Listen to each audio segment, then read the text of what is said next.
Shalom warga kerajaan, senang sekali kembali berjumpa dengan saudara dimanapun saudara berada. Doa saya kiranya setiap kita tetap sehat dan tetap dalam pemeliharaan Raja kita yang sempurna. Haleluya, haleluya.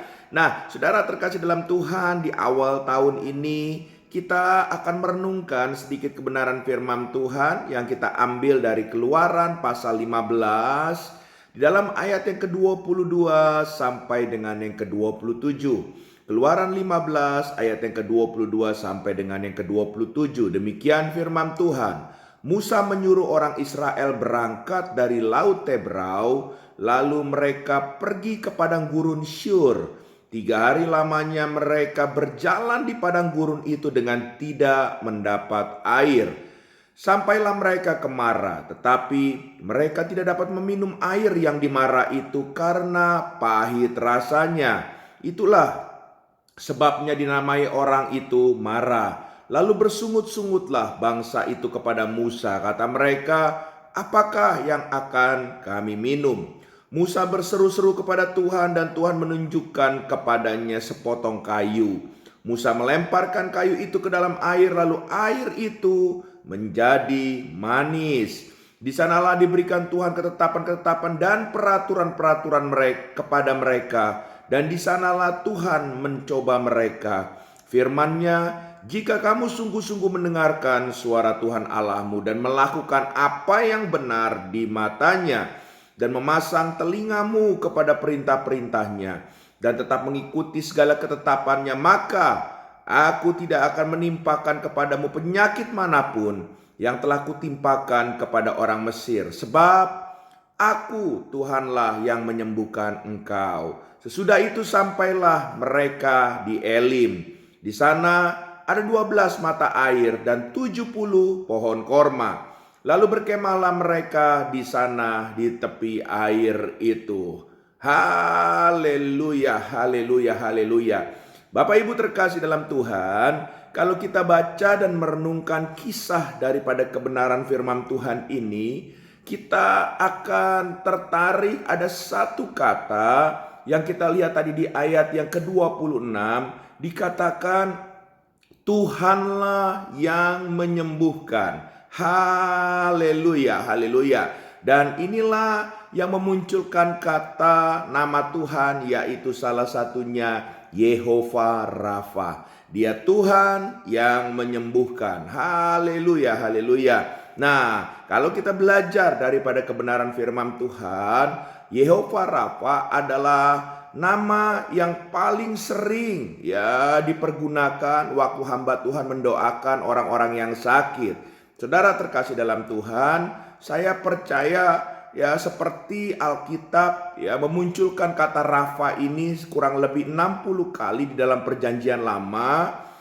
Artinya memang kesembuhan itu sangat penting, sangat perlu saudara terkasih. Haleluya. Nah, Rafa sendiri artinya memang menyembuhkan, tapi ada arti lain yaitu memulihkan dan mengembalikan kepada keadaan sempurna atau semula. Haleluya. Nah, dari dua kata kunci dari kebenaran firman Tuhan yang tadi kita baca di awal dan kita renungkan, kita memahami bahwa Yehova Rafa itu tidak bisa terlepas daripada kisah Alkitab, yaitu Syur dan Mara. Dalam konteks kebenaran firman Tuhan, pada ayat yang telah kita baca tadi, bangsa Israel telah mengalami bagaimana tangan Tuhan yang ajaib menyertai perjalanan mereka dan memberikan keselamatan buat mereka dengan memberikan kebebasan mereka dari tanah perbudakan dan berhasil dari kejaran musuh. Nah, setelah itu kalau kita renungkan, Tuhan membuat bangsa Israel masuk ke padang gurun Syur. Syur berarti tembok. Nah, setelah berjalan di padang gurun, mereka menemukan kolam air. Karena mereka sebelumnya sampai kehausan, dikatakan tidak minum sampai 3 hari.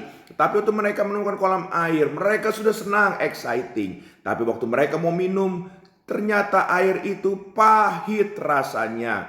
Makanya tempat itu diberikan nama Mara yang artinya adalah pahit.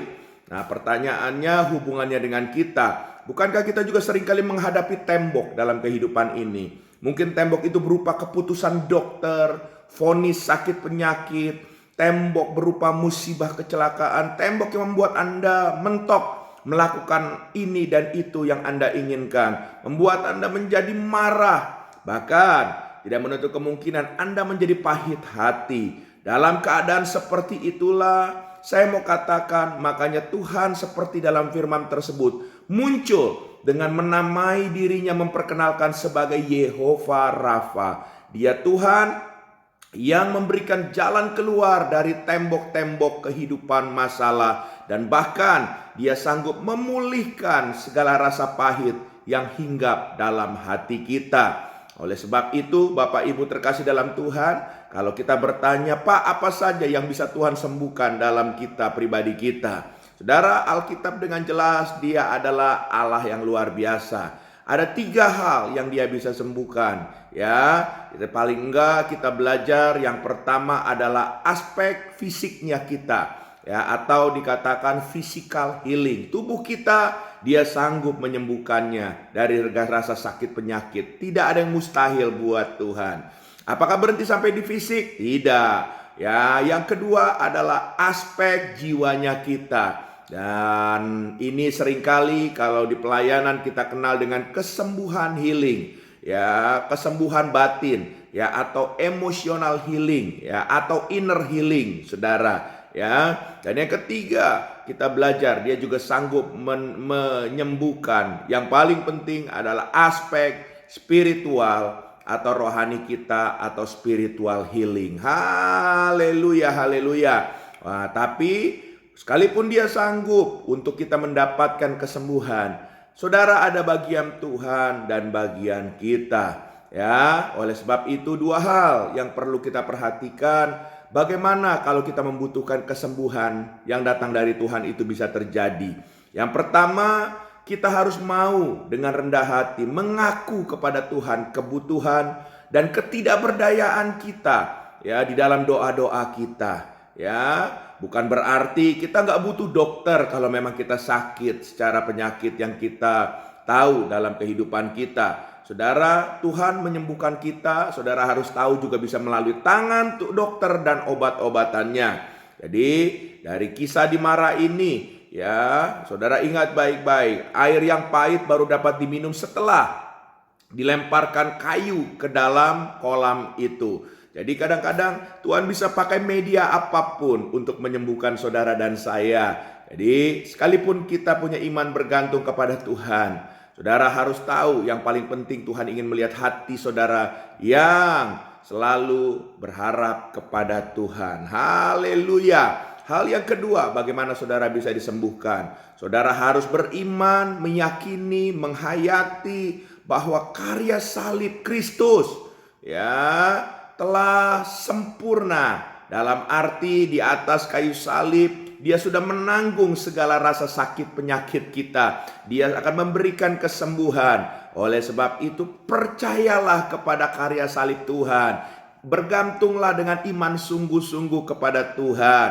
Dan saya percaya apapun jawaban, Tuhan berikan yang terbaik buat setiap kita. Tapi satu hal saya mau katakan, bahwa Tuhan sanggup menyembuhkan apapun masalah saudara kalau iman saudara betul-betul bergantung juga sepenuhnya kepada kasih kemurahan Tuhan.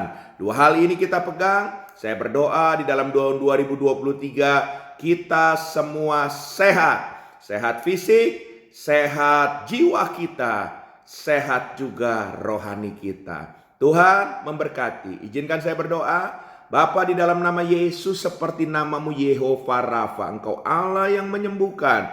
Kalau ada yang sedang mendengar program ini saat ini, mereka sedang sakit, kami percaya dengan bilur-bilur darah Yesus Engkau menjamah, sembuh, mukjizatmu dinyatakan, kuasamu mengalir saat ini. Dalam nama Yesus, dalam nama Yesus. Dan kami percaya di saat kami menerima saat ini kesembuhan, biarlah Kau pakai kami untuk menjadi alat kemuliaan. Kami mau bersaksi meninggikan nama Tuhan. Dalam nama Yesus, haleluya, amin.